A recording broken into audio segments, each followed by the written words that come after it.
하나님 말씀 마태복음 15장입니다. 마태복음 15장 17절에서 20절 말씀 다같이 합독합니다. 마태복음 15장 17절에서 20절 말씀 다시 합니다. 시작.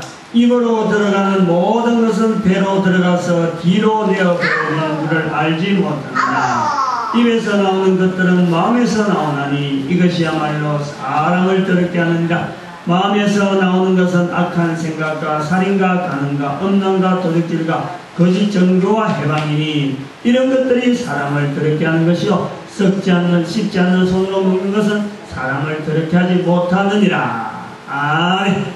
그렇습니다.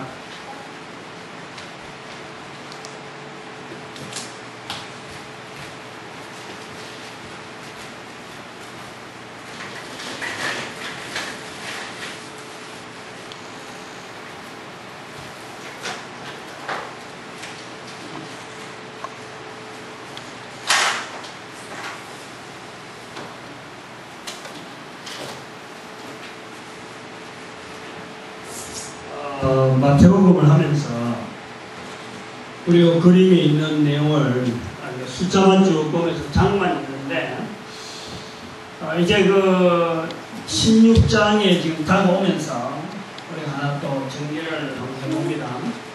지금 오늘은 15장인데 16장에 산이 있다 그랬죠. 산. 16장이 산이다 이랬어요. 이 산은 무슨 산입니까? 이 산은 16장 16절 베드로의 고백, 베드로 고백이 있고 왜 이때 산이냐 그러냐면은 요때부터 16장 20절 이때로부터 예수님께서 이제는 예루살렘에 올라가서 사람들에게 붙잡혀서 사람들에게 잡혀서 죽게 된다. 죽는다는 거죠.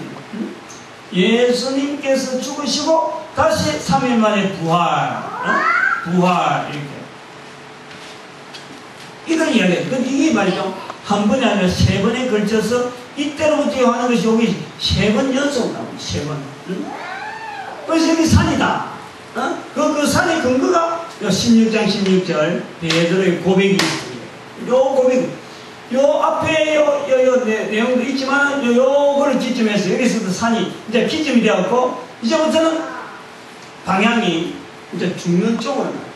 어쩌면 요 정점이라 여기까지 예수님께서 16장까지 계속해서 뭐를 위해서 왔느냐? 이 베드로의 고백이 나오기를 위해서 바래서 여기까지 뛰어왔다 그러면은 이제 이 고백을 근거해서 이제 됐다. 이제 됐고 예수님이 할 일이 마지막으로 예수님께서 이제 죽으시고 부활하신 일에 남아있다. 이런 근거로 이게 16장이에요. 그러면 15장은 무슨 산이에요? 15장도 산이 있고 17장도 산이 있다 그랬어요. 17장이 무슨 산? 17장에는 여기 변화산이에요. 변화산. 여기 17장이에요. 17장.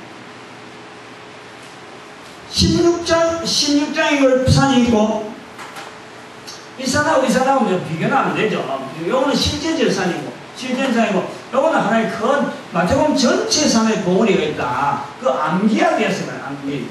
15장은 무슨 산이 있다고 그랬어요? 15장에도 산이 있다고 그랬어요. 산이 있잖아. 산이라는 게 요렇게 되어 있는 게 산이란 말이에요. 산. 여기도 산, 요 요래 세 개 있는 게 산이에요. 그래서 산이 있는데 16장은 근거 산인데 그 16장 15장에 무슨 산이 있어요? 15장. 여기는 1절에 보니까 바리새인과 서기관들이 어디에서? 예루살렘으로부터 예수께로 나와 예수 그리스도에게 나온다는 거죠. 그리고 예루살렘이라는 자체가 이게 산이다.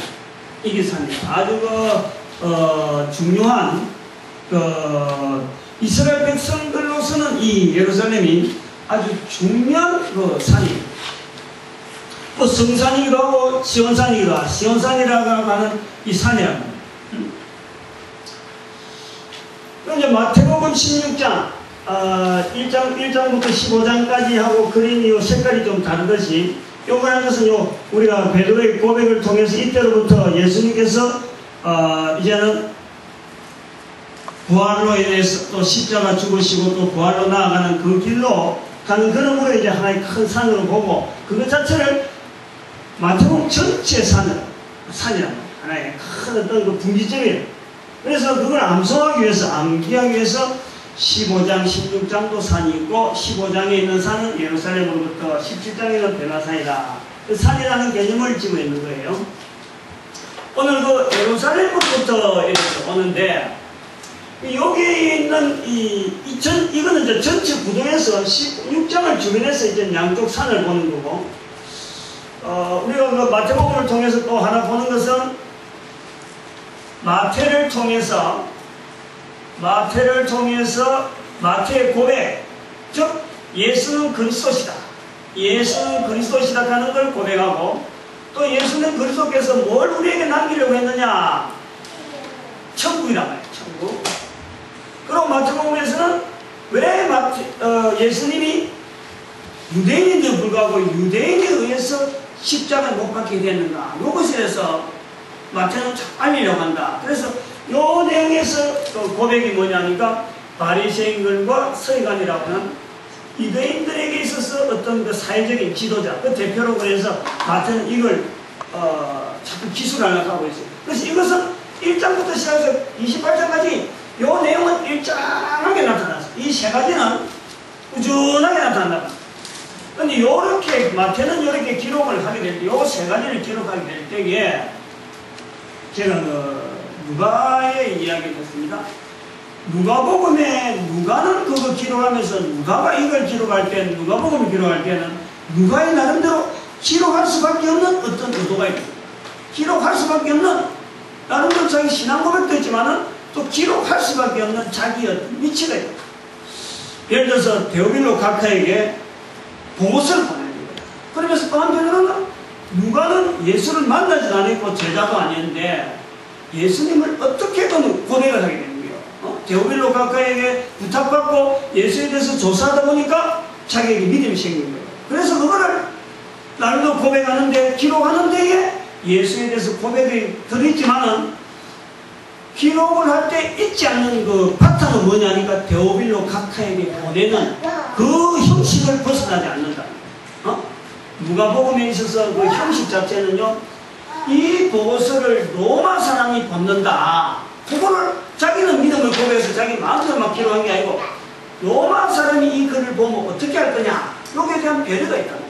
그럼 마태가 이런 내용을 기록을 할 때에 마태는 배려가 있다. 뭐냐니까 마태복음 9장에서 예수님 앞에서 나와서 예수님께서 이제 마태복음 7장에서 마태복음 9장이죠. 9장 마태를 이제 불렀는데 이 마태가 자기가 제자 돼가는 거예요. 자기가 제자, 마태가 제자라고는 생각도 안 했죠. 예수님의 제자라고는 세관에 있을 때는 그냥 불려가는 정도가 됐는데, 나중에 28장까지 가보니까 자기가 예수님을 증거해야 되는 제자란 말이죠. 근데 자기가 예수님을 만나기 전에 그 어떤 내용하고 28장, 마태복음 28장을 지나고 난 뒤에 자기가 지금 보니까 너무나 달라져 있는 자기 모습이 있는 거예요. 그래서 이 마태복음 전체에서 흐름이 또 뭐가 있냐면, 빠질 수 없는 것은 사람이 어떻게 예수님의 제자가 되어갈 수 있는가, 이거예요. 그 공부를, 그걸 어떻게 하면 좀 나타내려고 하는 그런 의도가 있다. 그래서 그런 표현 중에 하나가 우리가 지난번에 했던 13장에서 13장 51절, 여기 요 포인트라. 13장 51절. 그러니까 예수님께서 이 13장은 천국에 대한, 이 13장은 천국에 대한 이야기를 했잖아요. 13장 천국, 10장의 제자, 5장, 6장, 7장, 이거는 예수님의 말씀들. 그러나 8장, 9장은 조금 우리 알면 좋아요. 10장, 13장을 조금 구분해 놓고 그 다음에 16장 여기 산을 해놓으면은 5장, 6장, 7장은 말씀 하나님께서 말씀하신 요 전체 말씀, 예수님 말씀을 다 포함했고 8장, 9장은 이게 믿음에 대한 믿음이 어떻게 자라고 어떻게 표현되어지는가. 예수는 그리스도신데 예수 그리스도에 대한 고백이 어떻게 나오는 것이 다른가. 이걸 마태는 처음에 초기의 믿음하고 믿음의 성장, 완숙한 믿음의 성장의 교회는 여기서 다 나오는 거예요. 그러면서 이 천국에 대한 내용을 쭉 계속하면서 13장에서 천국을 전체를 풀어나는 거예요. 그것은 왜 풀어나냐니까 10장에서 제자된 이 훈련을 했기 때문에 이제는 천국을 풀어놔도 받아들일 만한 수준이 된다라는 것에 대한 그 의도가 있습니다. 그 제자로서의 듣는 천국. 여기서는 5장, 6장, 7장에서는 천국에 대한 이야기를 하더라도 아주 초기, 개론적인 것. 요런요. 여기서 13장, 요걸 이야기할 때, 천국을 이야기 다 하시고 나서 예수님께서 이 모든 것을 깨달았느냐? 질문하는 거예요, 제자들에게. 그러니까 제자들이 그러하여다. 요게 중요한 거예요. 앞에 부분에 요 내용은요, 13장 51절에까지 가는 이 내용은 제자로서의 분기점이 되기, 제자로서. 쫙, 여기 분기점. 그 다음에 나가는 이 분기점은 어디까지? 여기가 28장 19절, 20절까지. 응? 여기 앞에까지는 1차적인 천국의 제자, 천국의 그 52절이 뭐냐니까 13장 52절이. 13장 52절이 표현하기를 13장 51절에서 이 모든 것을 깨달았느냐? 그 다음에 13장 52절에서 그러므로 천국의 제자된 서기관마다 13장 52절 천국의 제자된 서기관마다 옛것과 새것을 아버지 집주인에게서 집주인같이 드러내온 사람이 누구냐? 여기에서 아까지는 서기관 제자되어 가는 연습, 여기서부터는 이제 서기관이 되어가는 훈련이다. 아주 심화된 훈련이다. 그 훈련이 마쳐나면은 모든 족속에게 제자를 삼는 그 근세가 주어지는 그 조건으로 이제 13장 이후로 실제로 나오는 거다. 그 분기점이 그렇게 요 내용이 이제 이것이 근간이 돼가지고 마태가 1, 2, 3을 근간을 해서 그 밑바닥에 끊으면서 계속해서 견진하고 있는 내용이 뭐냐? 누가가 데오빌로의 각하에게 이 글은 지금 데오빌로 각하가 지금 듣는 기다 하는 이것을 하듯이 마태는 어떻게 하면 제자들이 되어가고 제자의 상황이 어떻게 발전되어가지고 제자가 이렇더라도 결국에는 28장 19절에 있는 모든 족속으로 제자를 삼아야 되는 제자. 하지만 천국의 서기관, 천국의 제자된 서기관에 그 모습 되어가는 과정으로 1단계, 2단계 여기 큰 그림이 있다. 응? 그래서 오늘 여기에 주어지는 15장 오늘 우리가 15장 17절에서 20절의 말씀을 우리가 하는데 여기 산이 있단 말이에요. 산. 여기 아주 중요한 부분이 여기 있는 거죠. 산이라고 하는. 예루살렘에서 내려왔다고 그랬습니다. 예루살렘. 이 예루살렘을 내려온 서기관들의 바리새인이 왜 내려오겠습니까? 지금 예수님이 계시는 데가 예루살렘에서 가깝다 그러면요. 예를 들어서 대전이에요. 대전서 서울가기만큼, 대전이 하나의 그 어떤 예루살렘에 가려면 서울가기만큼 지금 이 갈릴리가 떨어져 있는 거예요. 근데 왜 이 사람들이 예루살렘에서 내려왔느냐? 두 가지 목적이 있는 거예요. 하나는 예수님이 사회적으로 굉장히 무리를 일으켰다. 그리고 그 무리를 일으키는데, 무리라는 게 뭐 어떻게 사회적인 동료, 이스라엘 사회 전체를 지금 동료를 짓고 있는데, 중요한 거는 자기들이 이스라엘 지도자인데, 전혀 자기한테 협조를 안 받고, 또 이 사회적인 지도자에 있는 자기들한테 뭔가 잘 보려고 하고, 같이 협조를 받으러 가는 게 아니고, 완전히 독자적이단 말이에요. 그래서 이 12장에, 우리가 이 12장에 그랬잖아요. 바리새인들이 안식일에 예수님한테 안식일에 대한 시비가 두 번 있다. 그거는 예수님이 계시는 갈릴리 지역에 있는 바리새인들 볼 때에 지역에 있는 바리새인들 볼 때 우리 지역에 내 지역에서 내 이야기를 들어야 되는데 예수라는 자체가 전혀 내 이야기는 안 듣고 그냥 백성들하고 해당해서 막 이렇게 가르치고 또 막 가는데 백성들이 너무 따른다. 그래서 바리새인들이 접근하는 거예요.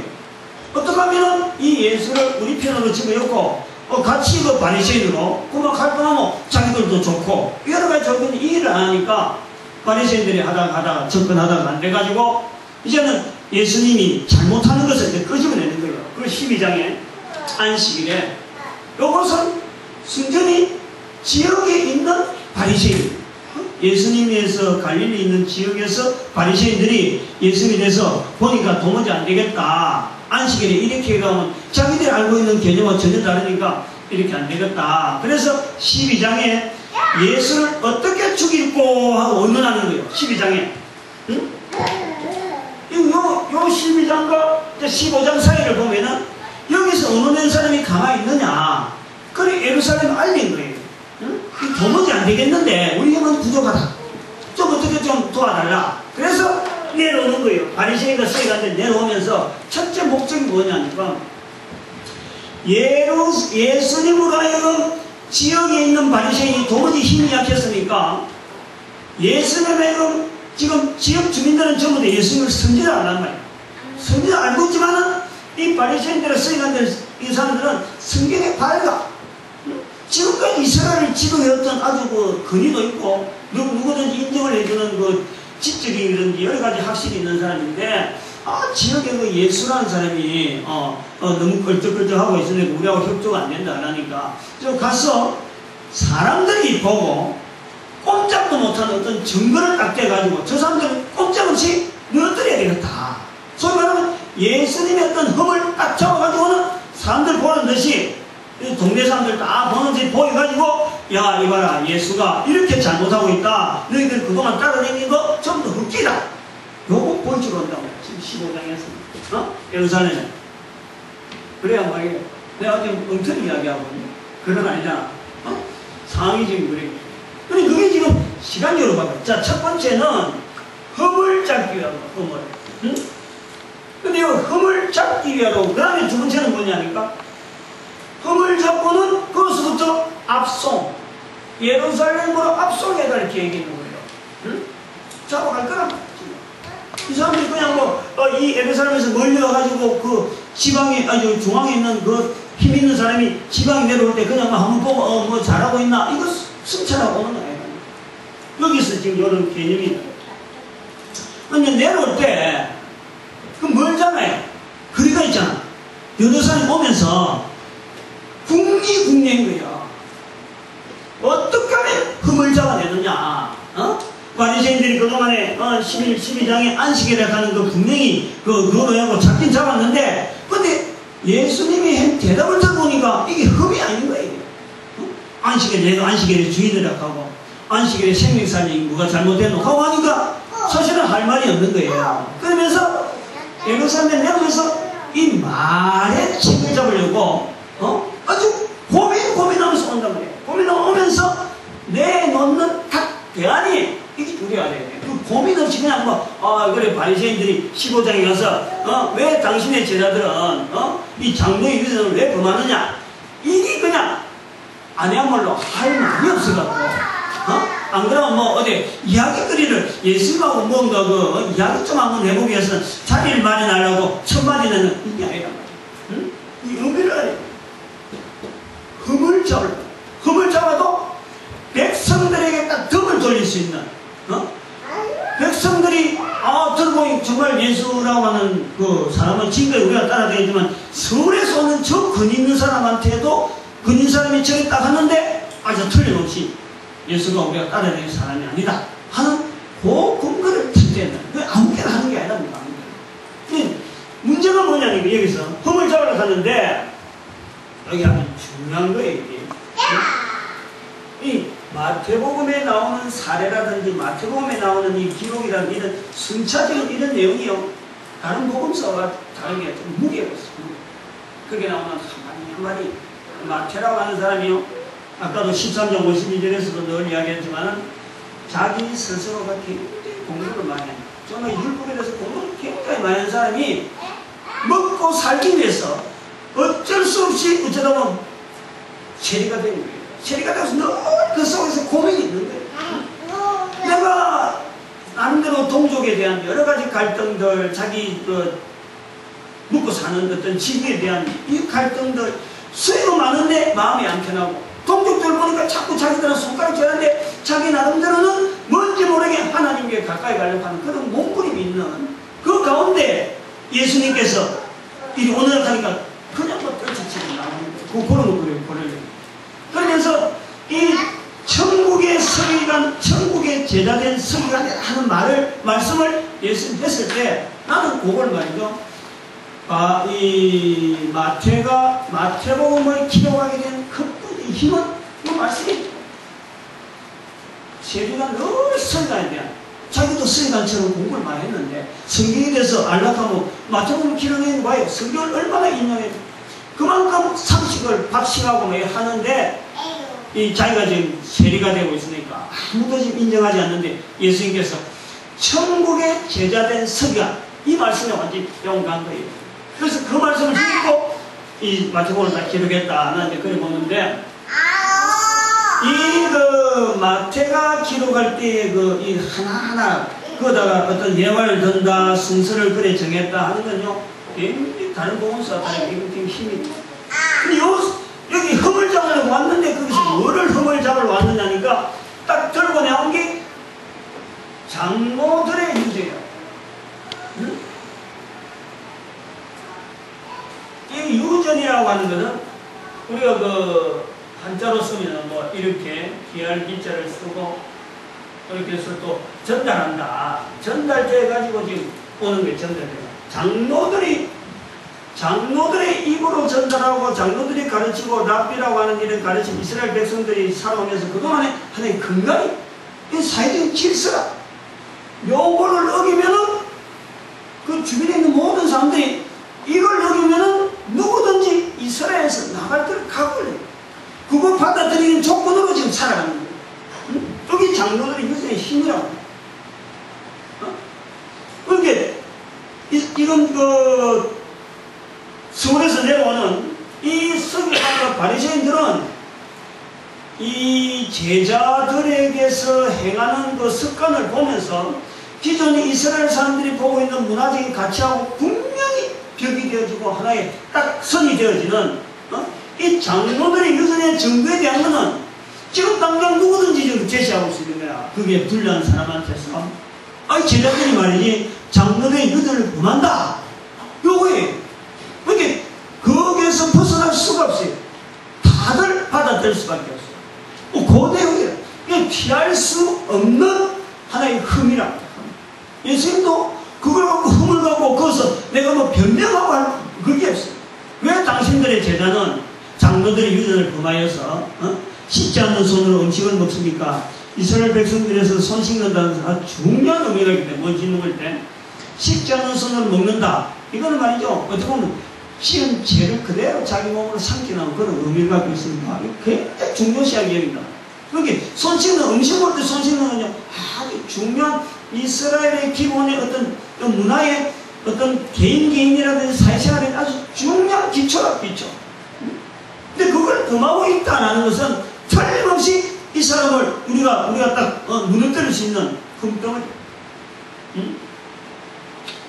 그런데 이제 예수님께서 여기서 장로들이 유전하는 그 유전 부분을 이야기하고, 너희들은 왜 장로들이 유전 가지고 하나님의 계명을 범하느냐 말씀하고, 하나님 요 이제 차이가 있다. 장로들은 지금 이 바리새인들은 예수님을 흠을 잡으려고 지금 장로들의 유전에 대한 분명한 제시를 근거하는데, 예수님은 그거 인정하는 거야. 그거 부인하고 뭐 그런 거야. 근데 너희들은 왜 유전을 가지고, 장로들 유전을 가지고 왜 하나님의 계명을 범하느냐? 그만 유전보다 더 그레이드가 높은 한 단계 뭐 이스라엘 백성들이 그걸 거부할 일 없잖아요. 그건 뭐 장로님 여서는 사람들이 가르치는 거 하나님의 계명은 하나님께 직접 모세로부터 말씀드린 건데 그거 계명한다 하면은 오히려 이 사람들이 더 멀리 그런 반전이야 반전. 근데 여기 15장에서 단순한 반전만 바라보고 마태가 이건 바리새인과 서기관들이 지금 예수님 잡으러 왔는데 당장에 지금 정부로 보면 분명히 잡혀갈 수밖에 없는데 거기에 대해서 상대방에 대해서 상대방이 잡아놓은 상대방이 흠이 더 크다. 너희들은 더 큰 죄를 지고 있는데 뭘 갖고 우리를 조그마한 죄 갖고 흠 있는 우리를 하려고 하나. 하나님 앞에 죄인인 너희들이 왜 사람들 사이에서 흠 있는 것 갖고 너희들 우리 잡으려고 하냐 이런 식이라. 그러니까 사람들이요 동료 안 하고 그대로 예수님 말씀을 그대로 받고 사실 이 무마가 되는 거예요. 근데 중요한 거는 15장에서 나타난 이 산이라고 하는 이 부분하고 그 다음에 어제도 지난주에 말씀한 14장과 15장 사이에서 나오는 이 내용 10장과 13장 사이에서 2장 그 다음 5, 6, 7장에서 8, 9장 13장에서 16장 사이에서 14장, 15장 이런 2장과의 그 관계예요. 이게 맞춰보면 아주 묘한 어떤 메시지를 전하고 있는 거예요.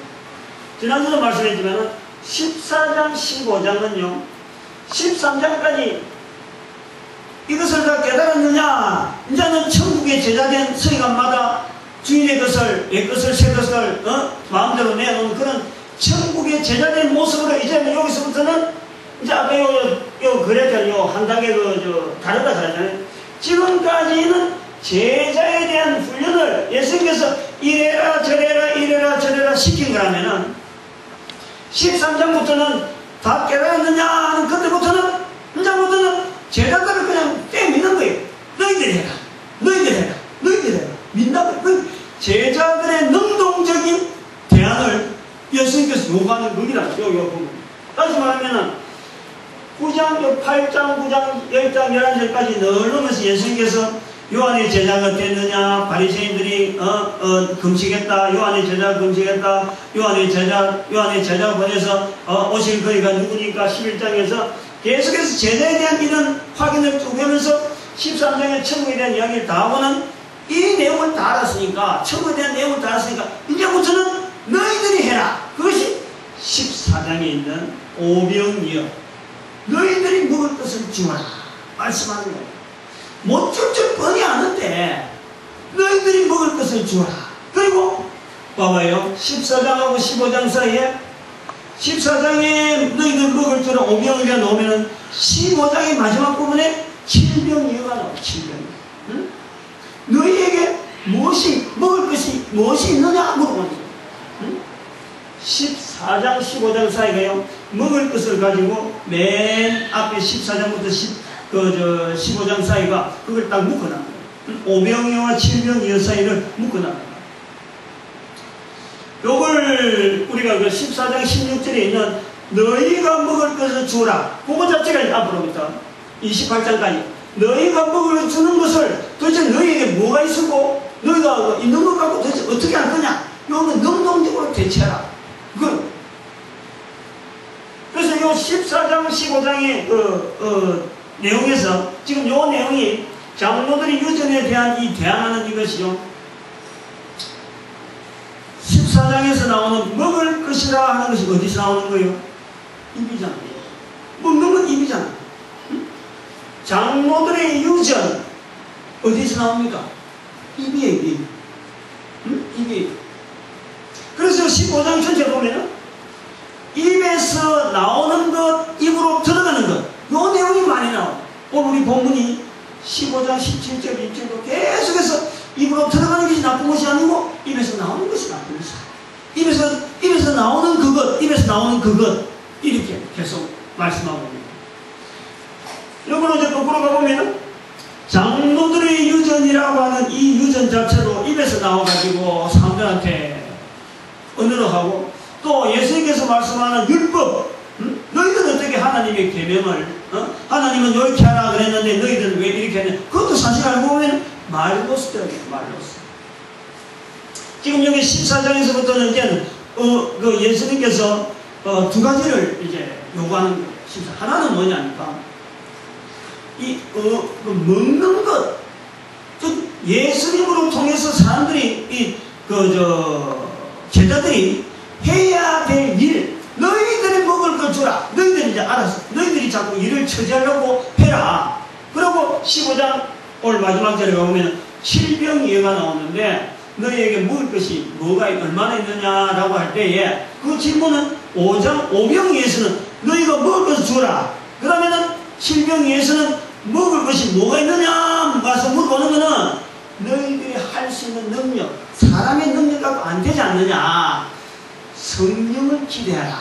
이게 14장 15장 사이에서 5병이와 7병이 사이에 있는 그 계명이 제자들에게 먹을 걸 주라 하고 제자들이 뭐 다 알아서 누가 하겠습니다 하고 막 발들을 붙이고 뭐 먹을 것을 찾아서 막 돌아다니는 게 아니고 너희들이 아무래도 안 되는 그것은 내는 없더라도 성령에 의존했어라. 그 7병이나 그걸 이용수가 있다.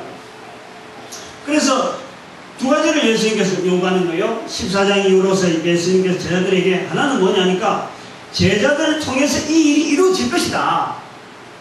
그리고 성령님께서 또 오셔가지고 결국에는 이 복음 전하는 일이 계속해서 사람들에게 먹을 걸 주는 일이 되어질 것이다. 이것이 하나예요. 요 뒤에 것이 제자 훈련에 예수님이 말씀하는 제자 훈련의 근본적인 것은 결국에는 이 제자들을 통해서 결국에는 제자 한 사람 한 사람을 통해서 이 사람을 통해서 일을 할 것이다. 한 사람 둘러서 오는 게 아니고 또 다른 사람 씌워서 하는 게 아니고 제자를 통해서 한다. 단지 예수님은 성령님에 맡기고 나중에 이제 성령님에게 맡기는 것까지 나오지만 예수님은 제자들에게 맡긴다. 먹을 걸 주어라 라는 것이 있어요. 그럼 두 번째는 제자 훈련에서 그러면 도대체 제자라는 것은 제자에게서 훈련되어지는 요구되어지는 훈련의 내용은 뭐냐? 훈련의 내용. 오늘 본문이 그걸 이야기합니다. 15장이 14장에서는 먹을 것을 주어라. 너희들이 해라. 15장에서는 제자로서 도대체 뭘 훈련할 것이냐?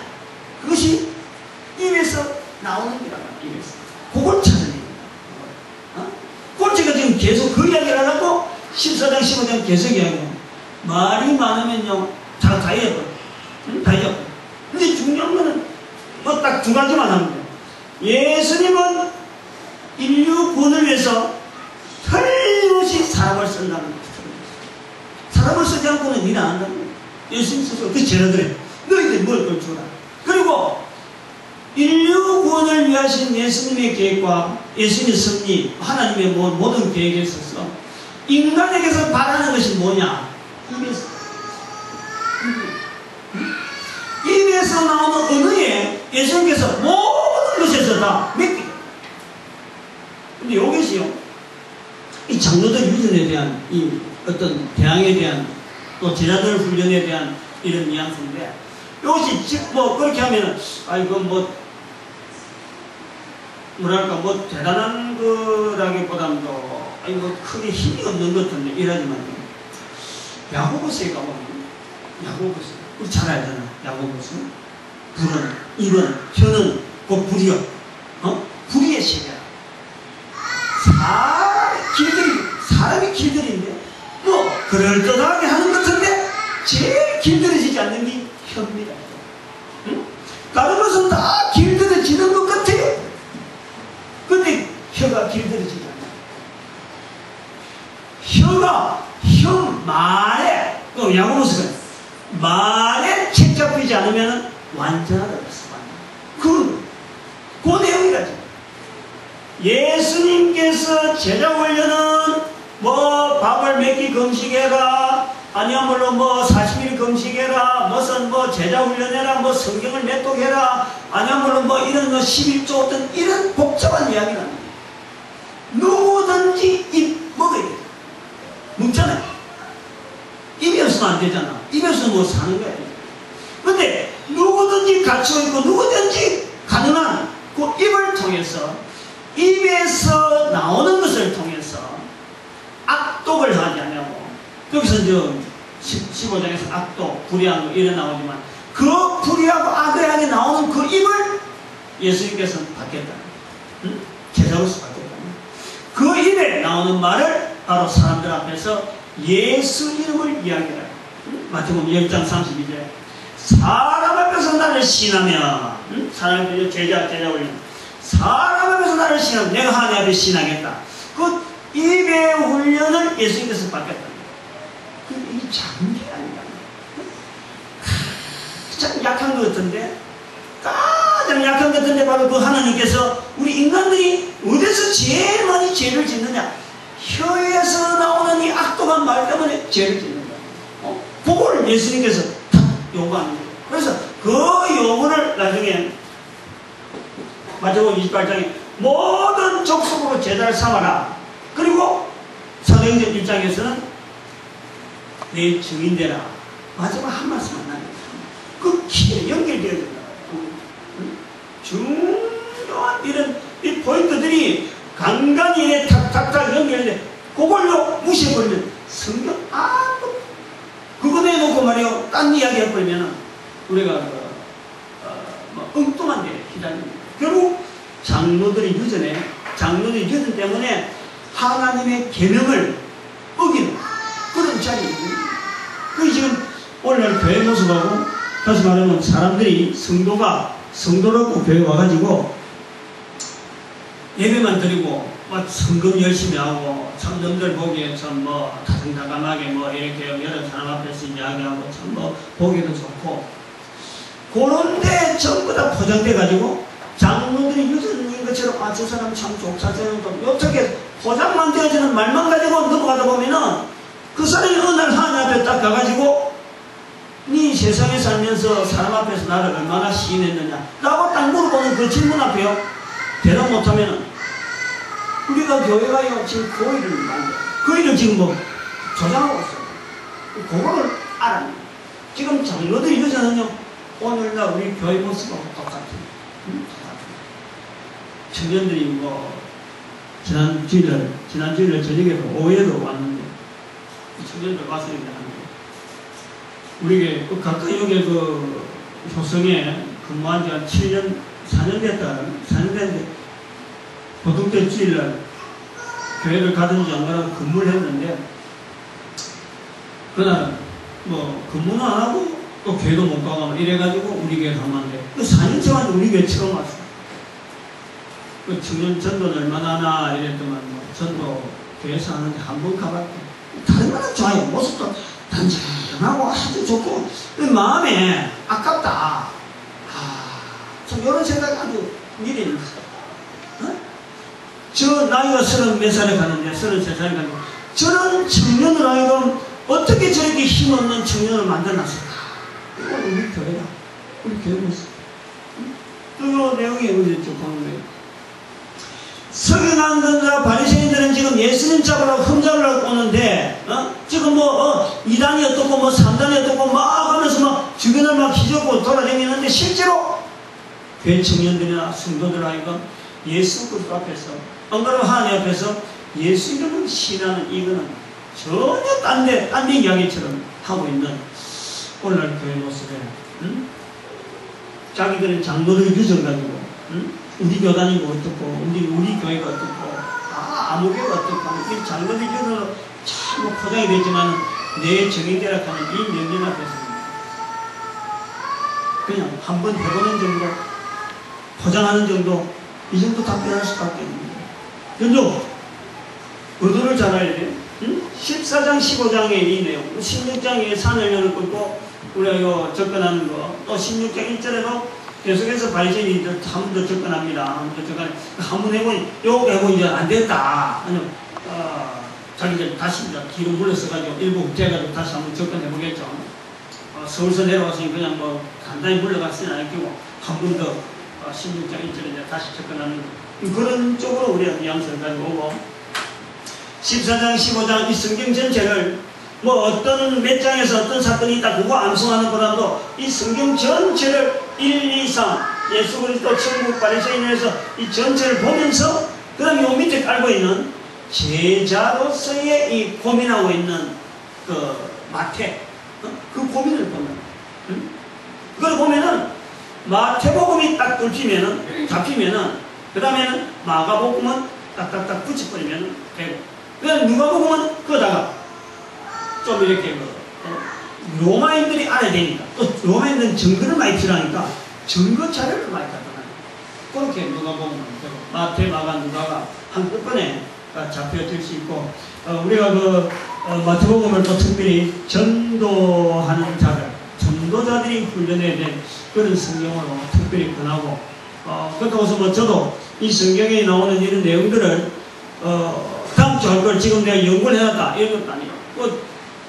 이거 뭐 오래전부터 연구를 해오다 그래 책 보고 자료 보고 하는 거 아니에요. 일주일 동안 나도 성경 15장, 이번에 15장이니까 묵상해보고, 이렇게 해서 전체적인 구조 속에서 이 내용은 어떻게 지금 내한테 말씀하시는가, 또 어떻게 표현해야 되는가, 이런 사례들은 어떻게 나타내야 되는가, 이렇게 하면서 한 주 한 주 가는 거예요. 내가 뭐 일장할 때 이런 내용이 뭐 노래가 생각도 안 하고 그냥 한 주 가다가 내일 다음 주 16장은 또 어떻게 나오는가, 나도 이제 기대를 하면서 지금 오는데, 이런 성경 보는 것부터가, 성경 보는 것도 우리가 많이 달라지고, 성경을 그냥 형식적으로 그냥 뭐 교회 갈 때만 들고 다니는 이 정도로 봐보면 지금은 괜찮겠지.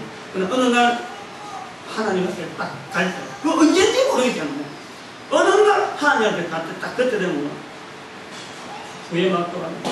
근데 그때는 저 돌이켜봐야 소용이 없고, 우리가 늘 그걸 읽는데, 살아있는 동안에 이 기회, 교회 왔을 때고 교회 왔다 하는 이 기회, 내 주변에 있는 여러 환경을 통해서 내가 예수 그리스도와 더불어서 어떻게 내가 표현되어지고, 하나님께서 말씀하시는 사람 앞에서 예수님을 신한다 하는 일이 내 환경에서 도대체 뭘 요구하는 건가 늘 고민하면서 살아가는 그 환경이 되어야 되는데, 하나님 앞에 예수 그리스도를 사람 앞에서 신한 이 부분을 고민 안 하고 내가 뭐 들레들레 살다 보면 어느 날인가 아주 뭐 낭패. 지난번에 1박 2일에 강호동이가 이승을 보고 대반 사건 제주도 폭포 갈 때 봤어요? 아니 안 봤어. 1박 2일 자는데 이승훈이 막 오라고 막 오시면서 너가 안 오면 말이야 앞으로 재앙이 내릴 거야 막 강호동이 막 그러는데, 그렇게 이승훈이 그 말 듣고 약해가지고 아이고 대재앙까지 또 강호동 옆으로 가는데, 근데 그렇게라도 텔레비전에서 대재앙이 있다고 오락할 때 가는데, 우리 교회에서는 말이야 하나님 말씀 언제 하고 사람 앞에서 예수 이름을 이야기 안 하면은 이거는 어마어마하게 큰 일을 하고 이야기한데도 불구하고 그만큼 막 그러고 그렇지 뭐 그래 되고 뭐 나는 이기고 다니는 사람들이 오늘 너무 많다. 그렇게 만든 교회가 분명히 책임이 있다. 일단 이런 걸 통해서 결국 한 사람이 들은 한 사람이 책임있게 교회를 통해서 내가 어떤 일을 좀 짐을 맡아 나갈 것인가 하는 이런 자세를 가지고 정리하고, 오늘 여기 새로운 수시에 모시는 앞으로 두 분은 세번 볼지 모르지만 이 이야기 들었다는 것은요, 런들보다 많이 알았다는 거거든. 특별히 하나님께서는요 많이 가진 자에게 많이 찾는 거예요. 그 책임을 지고, 어쩌고 보면은 아까 말씀하는 천국의 제자된 서기관의 자리를 내가 획득하면요, 마태처럼 이 어마어마한 작품을 만드는 삶이 우리에게 주어지는 기회이기도 합니다. 책임인 동시에 기회이기도 합니다. 그걸 내가 딱 받아들인 자세에 따라서 안전하게 열매가 달라질 수 있습니다. 또 오늘 여기까지 합니다.